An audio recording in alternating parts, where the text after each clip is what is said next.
Mahasiswi ini ditemukan dalam kondisi tidak bernyawa dan pelakunya adalah orang yang paling tidak disangka. Yuk bahas.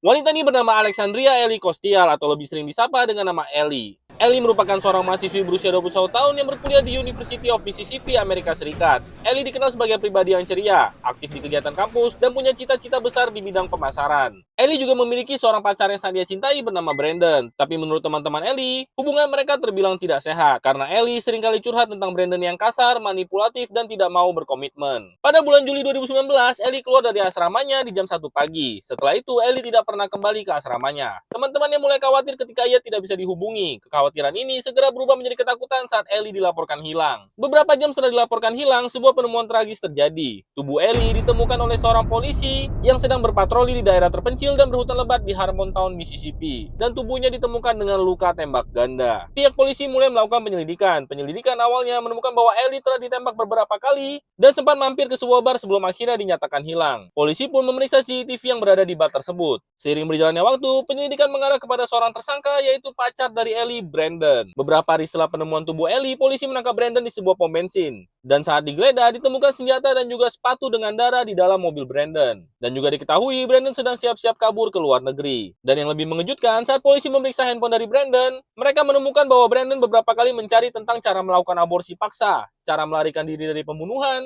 bahkan ia juga mengirimkan pesan ke temannya yang berisi, "Ini adalah awal dari tindakan setan dalam diriku." Saat di persidangan, Brandon menyangkal semua tuduhan, tapi bukti demi bukti mengarah kepada Brandon. Seperti senjata yang digunakan, darah Ellie yang ada di mobil Brandon, dan juga chat terakhir bersama Ellie yang menunjukkan jelas bahwa ia marah soal sesuatu. Dan diketahui sesuatu itu adalah, pada saat malam hilangnya Ellie, Ellie mengirimkan pesan kepada Brandon. Ellie mengatakan bahwa ia kemungkinan hamil anak dari Brandon. Namun mendengar hal ini, Brandon bukannya mencari solusi malah menyuruh Ellie untuk mengaborsi. Tapi bagi Ellie, ini adalah anak yang harus ia pertahankan dan ia tidak ingin melakukan aborsi. Dan hal ini membuat Brandon marah dan kehilangan arah. Jaksa menyimpulkan bahwa motif Brandon adalah karena ia tidak mau terikat dengan Ellie, dan Brandon juga takut nama baiknya rusak jika orang-orang tahu bahwa ia memiliki anak di luar nikah. Dan pada akhirnya Brandon mengaku bersalah dan dijatuhi hukuman penjara seumur hidup tanpa kemungkinan bebas bersyarat. Dan ini adalah wajah asli dari Ellie, dan ini adalah wajah asli dari Brandon. Gimana menurut kalian?